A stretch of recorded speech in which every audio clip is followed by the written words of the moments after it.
Jadi maaf ya Felix Xiao, kalau kamu itu bodoh, kalau kamu itu botol, mak bebek, papa babi. Assalamualaikum warahmatullahi wabarakatuh. Masih kembali di channel terbaru saya. Terima kasih kepada teman-teman masih setia menonton, mendukung, menyaksikan konten dari channel ini. Tentunya kita sudah melihat bagaimana cuplikan Udin Bongak Duda Tua ini. Jadi Udin Bongak ini tidak mampu membantah apa yang disampaikan oleh Ustadz Pelik tentang Hamas dan Palestina. Sepertinya si Udin ini sudah berhasil menjadi ODGJ karena kita bisa perhatikan bagaimana tingkah laku Udin belakangan ini. Entar kalau Udin jadi ODGJ di sana, dia nenteng kantong kresek di pinggir jalan. Kemudian Udin ini mengucapkan donasi-donasi istri saya dilarikan Febri. Itu yang diucapkan oleh Udin. Jadi kepada teman-teman jangan kemana-mana dulu. Mari kita dengarkan bagaimana ocehan pendeta ODGJ ini. Jadi maaf ya Felix Xiao, kalau kamu itu bodoh, kalau kamu itu botol, kalau kamu itu dikutuk oleh Allah dalam Al-Quran karena pindah dari Kristen kepada Islam. Jelas sekali surat kelima ayat 47, hendaklah pengikut Injil memutuskan perkara berdasarkan apa yang diturunkan Allah di dalamnya. Barang siapa yang tidak memutuskan perkara menurut apa yang diturunkan Allah di dalamnya, maka mereka adalah orang-orang fasik. Ternyata benar dugaan kita kalau si Udin ini sudah berhasil menjadi pendeta ODGJ. Jadi kalau Udin ini mau membantah ucapan Ustadz Pelik ataupun mau mengkritik ucapan Ustadz Pelik, sepertinya Udin ini hanya bisa bermimpi. Karena sampai kapanpun antara Udin dialog dengan Ustadz Pelik, si Udin ini nggak akan pernah menang. Si Udin ini hanya bisa ngebacot. Kalau dialog dengan Muslim, si Udin ini kan selalu gempor. Si Udin ini hanya paham donasi-donasi istri saya dilarikan Febri. Kalau itu Udin ini paham. Kemudian di sini si Udin ini juga mempelintir ayat Al-Quran. Al-Ma'idah surat kelima ayat 47. Dan hendaklah pengikut Injil memutuskan perkara menurut apa yang diturunkan Allah di dalamnya. Barang siapa tidak memutuskan perkara menurut apa yang diturunkan Allah, maka mereka itulah orang-orang fasik. Apakah yang dimaksud surat Al-Maidah ini Injil yang sekarang yang sudah dirubah oleh Paulus? Di sini antara perjanjian lama dengan perjanjian baru itu kan saling bertentangan. Di perjanjian lama itu tidak boleh bertuhan kepada manusia, tidak boleh makan bidua, tidak boleh minum minuman miras, disunat. Tapi di perjanjian baru bertuhan kepada manusia. Tidak ada kata disunat, tapi dibaptis. Boleh minuman miras, boleh makan bidua. Bertuhanlah kepada manusia. Kan seperti itu di perjanjian baru. Artinya mereka ini mendengarkan siapa? Paulus apa Yesus? Karena Yesus sendiri ketika disalibkan tidak pernah mengaku sebagai penebus dosa. Tapi Paulus mengatakan dengan tergantungnya Yesus di kayu salib untuk menebus dosa kita. Padahal ketika disalibkan, Yesus pun sangat merasa ketakutan. Jadi yang dimaksud surat Al-Maidah surat kelima ini ayat 47 bukan Injil yang sudah diubah oleh Paulus. Karena dari perjanjian lama tidak mengajarkan bertuhan kepada manusia. Yesus saja disunat pada hari ke-8. Kenapa orang Kristen tidak? Ini ajaran siapa? Kita lanjutkan. Ini penting dipahami oleh orang Kristen sekarang ini supaya tidak pindah kepada Islam.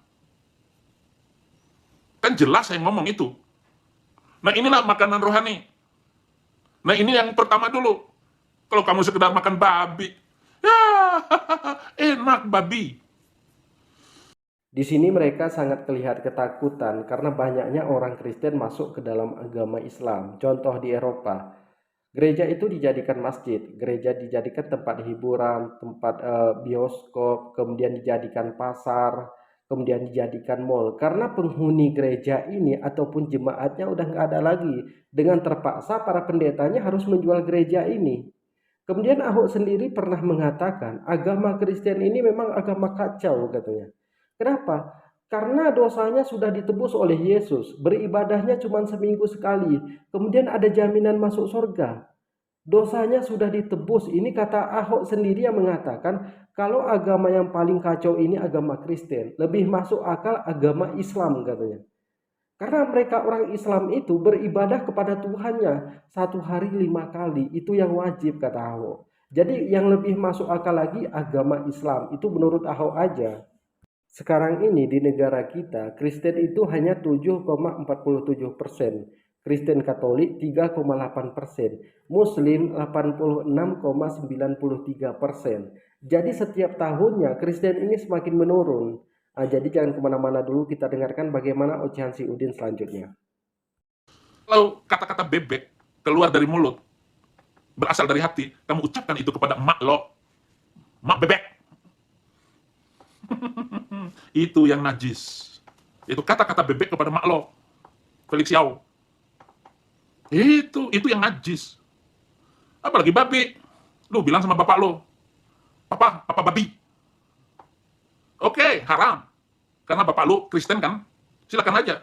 Tetapi kalau kambing yang halal menurut kamu, tetap kamu katakan kepada bapak kamu, bapak kambing. Nah, ini.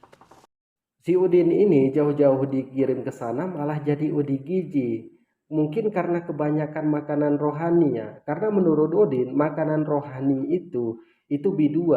Jadi si Udin ini sekarang sudah berhasil menjadi ODGJ internasional. Ibaratkan si Udin ini, contohnya seperti ini.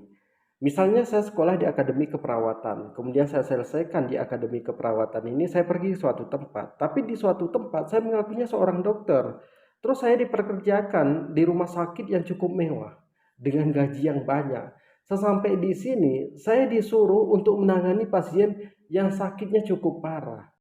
Kemudian saya mengatakan ke pasien saya ini dokter yang cukup terkenal. Dokter aja berguru sama saya. Nah, di sini pasien ini dengan sangat bangganya karena dia bisa berpikir penyakit yang cukup parah ini bisa diobati oleh dokter gadungan ini. Tanpa terasa penyakit pasiennya ini tambah parah lagi tanpa disadari oleh pasiennya. Ibaratkan seperti itulah kehidupan si Udin ini. Karena si Udin ini hanya seorang satpam yang mengakunya guru besar Al-Quran. Namun itu kan tidak bisa dibuktikan oleh si Udin ini. Kalau dia itu guru besar Al-Quran, hanya oceh-ocehan semata. Jadi ketika kita tanyakan tentang Al-Quran kepada si Udin pasti ngamuk. Nggak ada lain, pasti ngamuk. Kalau kita bertanya tentang ayat Al-Quran kepada si Udin, ataupun tentang hadis, itu si Udin pasti ngamuk. Kenapa? Karena si ilmu Udin ini nggak ada sedikit pun. Dia hanya bisanya mempelintir ayat Al-Quran, mempelintir hadis. Itu ibaratkan perawat yang mengaku dokter, ketika dia ngasih obat ke pasiennya ini, dia ngasih obatnya hanya sembarangan saja. Dia nggak memikirkan bahwa pasiennya ini perlu obat khusus. Nggak boleh ngasih sembarangan. Ibaratnya seperti ini, pasien saya misalnya sakit lambung, kemudian saya kasih obat sakit jantung. Ini kira-kira masuk nggak? Ini kan bertolak antara jantung dengan lambung. Otomatis pasien saya ini kena sakit lambung, kena sakit jantung. Jadi seperti itulah penonton si Udin ini. Penonton si Udin ini sekarang kena jantung, kena lambung karena salah minum obat. Jadi kepada teman-teman, terima kasih sudah menonton. Assalamualaikum warahmatullahi wabarakatuh.